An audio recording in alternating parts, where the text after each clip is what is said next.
Francis Ngannou shocked the sporting world back at the end of last October. On his professional boxing debut, written off and almost ridiculed by many, very nearly toppled the sport's lineal heavyweight champion. It was a performance that surely established him as planet Earth's ultimate fighting machine. The question is, how much better will he be tonight than he was then? We've been debating it all week, Dave, and we are about to get our answer.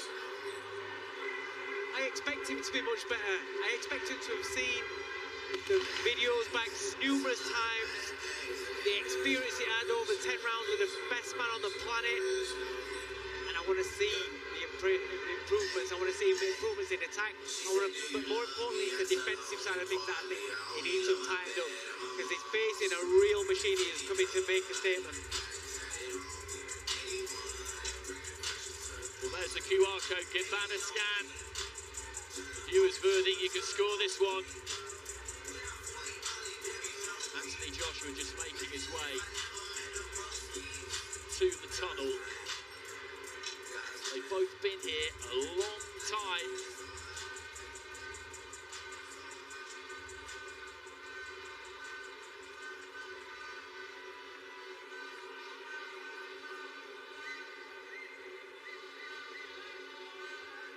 And now making his entrance to the ring, AJ Anthony Joshua.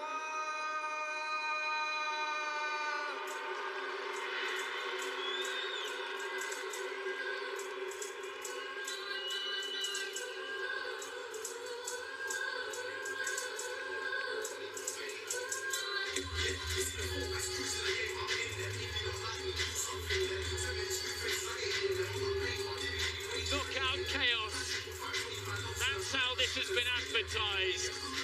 But make no mistake, this is yet another day of reckoning for Anthony Joshua. He knows the potential reward that lurks around the corner should he win tonight, but he also knows better than almost anyone the fate that could befall the fighter in that squared circle between those four corners of truth. Nothing is guaranteed. Manny was good when we saw him at Christmas, and he's got momentum. He has to take that into the ring with him tonight, along with every ounce of that clarity, conviction, and spite that we saw against Otto Wallin. Without any shadow of doubt, and another thing, we cannot try to quantify how much better Ngannou will be in this fight. From the last one, he's got the experience, the 10 rounds, everything behind him. But what we do know won't happen, that did happen to Tyson Fury. AJ will not overlook Ngannou. He knows he's a serious threat. He knows he has to be on his game, and he will be. Offering up the final prayer in the corner before battle commences. Ladies and gentlemen, from the Kingdom Arena Boulevard City, Riyadh, Saudi Arabia, this is the main event of the evening. Power versus power. The Predator versus AJ. 10 rounds of boxing in the heavyweight division. And it's all brought to you by Frank Warren for Queensberry Promotions and Eddie Hearn for Matchroom Boxing in conjunction with Riyadh Season, National Event Center, the General Entertainment Authority, Gold Star Promotions, Gimmick, and Zilla. And ladies and gentlemen, special thanks to those that make this all possible. The custodian of the two holy mosques, King Salman bin Abdulaziz Al Saud, His Royal Highness, the Crown Prince Mohammed bin Salman, and His Excellency, Chairman of the General Entertainment Authority, Turkey Al Sheikh. This This contest sanctioned by the British Boxing Board of Control, General Secretary Robert Smith, steward in charge, Robin Smith. The three judges assigned, all from the United States, Glenn Feldman, David Sutherland, and Fernando Villarreal, and also from the United States, the referee in charge of the action, Richard Gonzalez. And now, the fighters are in the ring and the officials are ready. So for the thousands in attendance and the millions watching around the world, from the Kingdom of Saudi Arabia, ladies and gentlemen, let's get ready to rumble!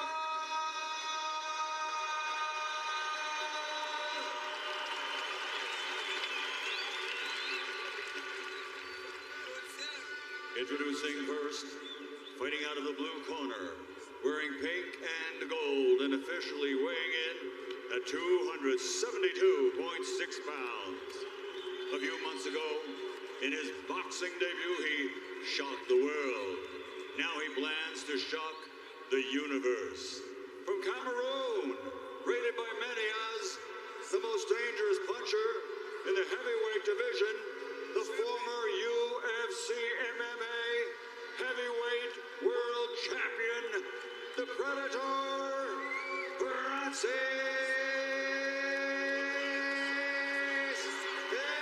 Ngannou.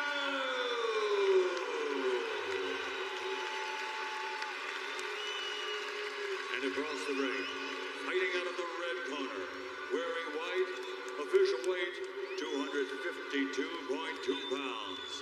Since capturing Olympic gold, he now has an outstanding professional record consisting of 30 fights, 27 victories, 24 of those 27 victories by knockout, with only 3 defeats. From Watford, London, England, the former two-time heavyweight champion of the world, AJ Anthony Joshua.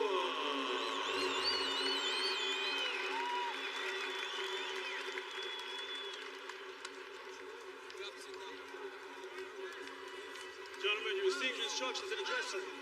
I expect a good, clean fight. Protect yourselves at all times. Obey my commands at all times. Touch them up.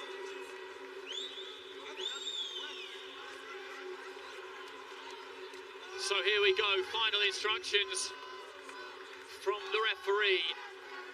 And there's your verdict at home. That's barely changed all night. The moment of truth is upon us. Joshua in the white, Ngannou in the white, pink and gold. Joshua immediately just trying to land that jab. Little feint with the front foot. Just pokes out that lead hand. Ngannou, as we saw against Fury, is composed.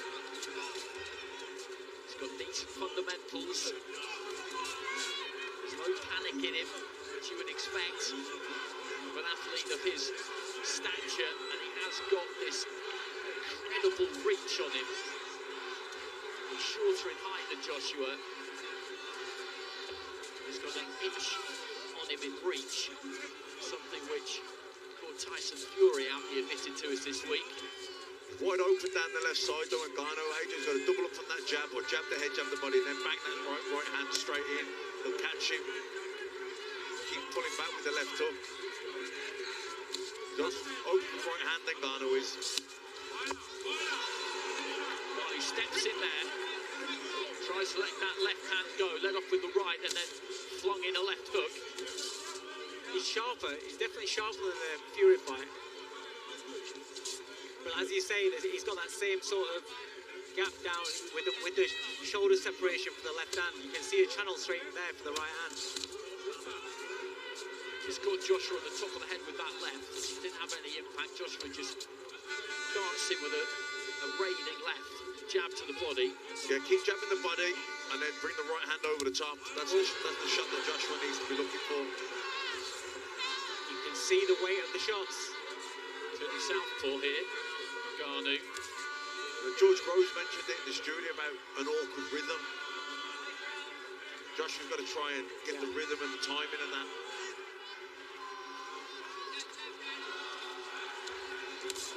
Oh, great right hand from Joshua down the middle. And Ngannou knocked down heavily. The referee gets to the counter bait. He's back on his feet. But that was a very, very solid shot from Anthony Joshua. 40 seconds remaining in the round. Little feint from Joshua. He pulled the trigger there. He switched to southpaw. As soon as he switches southpaw, that's the first shot you throw against the southpaw with the right hand. And you know that AJ's got a good right hand. Just have to be just slightly careful here, Joshua, because in this kind of circumstance, in this situation, Ngannou will look to throw back. I think he should go back to the jabs to the body and then chop the right hand over the top. Closing seconds of round one, a good start for Joshua. He's already done something that Tyson Fury could to Ngannou on the knee, as the referee was reeling off the count. He didn't look really hurt, but he was put down heavy. Dumped onto his back, just cannoning off the ropes. Start of round two.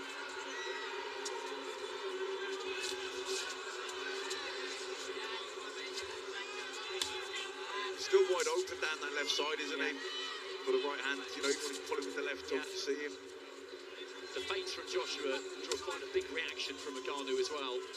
I always said is, remember when George Groves knocked him with Carl Crotch, that low left hand sweeping as he's pulling back with that left hook? And that's the shot that I can see happening in this fight. He's always pulling the trigger on that left hook as he's leaning back.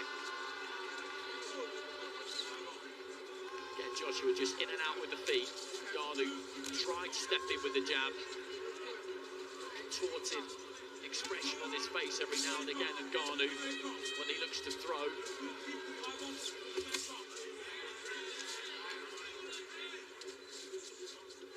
Again, the reaction from the feint there. Yeah, he's buying on these feints. Oh, good right hand again there from Joshua. Straight onto the jaw of Ngannou, then fell in behind it.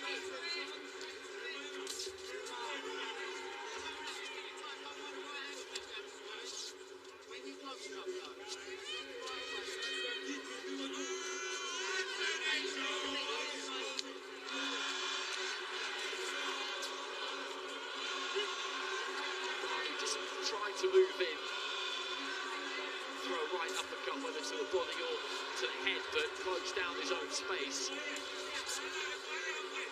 Hasn't had an awful lot of success yet, Ngannou. Not too much to encourage him so far. I'd like to see Joshua just get a little bit busy with the jab, just to try and set that right hand up again.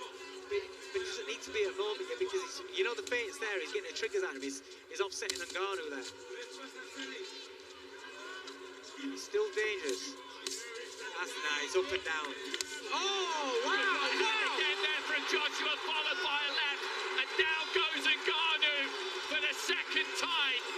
Once again, he's up on a knee and up at the count of 8. But he's finding this very difficult in there, Francis Ngannou. Right hand landed solid, as did the left. Big right hand there again from Joshua, and the referee waves it over. That is a demolition job from AJ. Detonating that right hand. He has stretched out Francis Ngannou.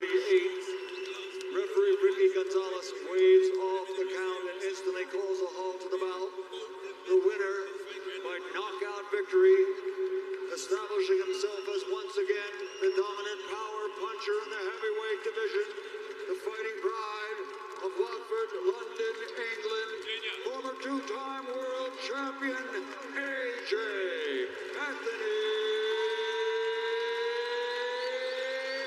Joshua.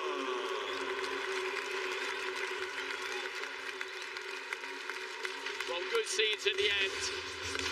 An embrace between the two. There's been an awful lot of admiration and respect between these two extraordinary men in the build-up to this fight.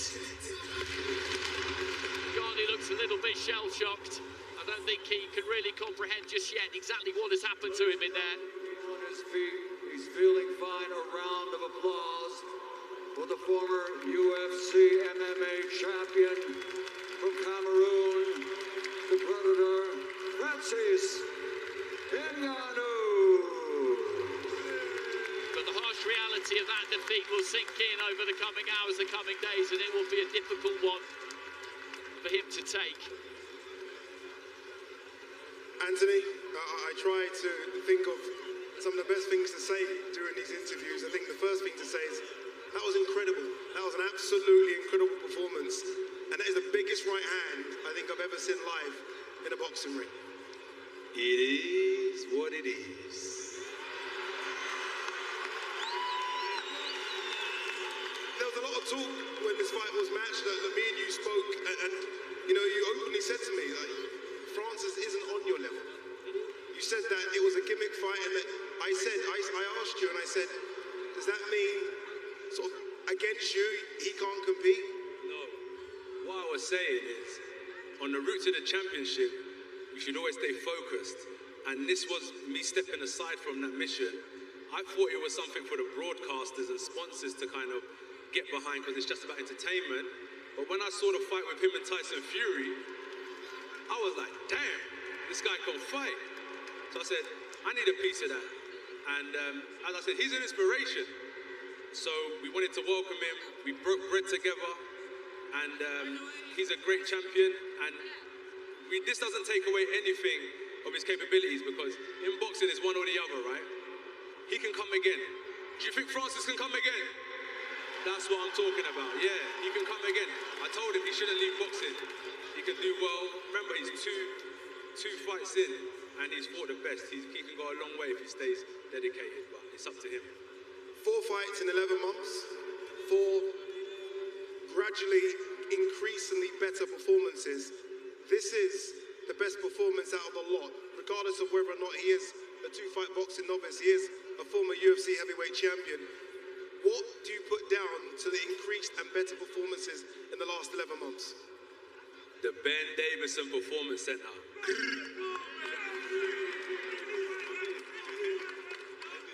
And the Lee Wiley Performance Center with it as well, right? Two teams. You know who's there. You know who's there, and I appreciate them highly. Derek James, Rob McCracken, Angel Fernandez, Joby Clayton, Robert Garcia, Virgil Hunter, all these guys that I worked with, and it's helped me till this day. It's helped me till this day, really shaped me, and I'm still learning, still pushing. I'm just hungry, innit? Stay hungry and all that good stuff. 2-time former unified heavyweight champion. Do you feel like you're almost coming into your peak now, though? I don't know. Listen, this is the thing with boxing. You say, am I coming into my peak? It only takes one shot in heavyweight division. If that was me, you lot would have been saying, Joshua should retire, Joshua's finished. But what I'm trying to say is that you should always keep searching for better. I've got to say, Joseph Parker is one of my favorite fighters. He had it tough, been relentless, kept on pushing, and look at him now. So for me, I don't know if I'm coming into my peak. I'm just pushing day by day, and whoever knows where it will take me, I'm just doing it while I'm here, making the most of it. Because imagine in 5 years, I'm not going to be fighting anymore. It's all going to be said and done, and this will all be a distant memory, so I'm just trying to make the most of it. You said that you're on that train to becoming a 3-time heavyweight champion of the world. I know you want your gold back, don't you? This was almost a step away from that journey. You're now back on that journey, yes? You've got to speak to Eddie, Matchroom Boxing, of course, 258 Management, Ben Davison and the team, and they'll shape my future, man. I'm just here to fight. I'm going to go back to my cage, lock myself away, and then I'm going to be let out when it's time to fight again. So whatever they want me to do, I'm down for whatever. What do you want to do? I just want to fight. Is that the winner of Fury Usyk next? Yes, it is. Let's bring in a man that can talk about making that fight happen, Eddie Hearn. Eddie, I mean, I know a lot of people say AJ's back, he's beyond back. This is, I think, the best Anthony Joshua we've seen for a long time, maybe even ever. You know, I'm so proud of him because there's a huge amount of pressure tonight. People talking about if he was to lose to Francis Ngannou, what would happen? He rolled the dice because His Excellency said, if we win this fight, we will fight the winner of Fury against Usyk. Okay? There was a show here in October. It was called The Battle of the Baddest to decide the baddest man of the planet.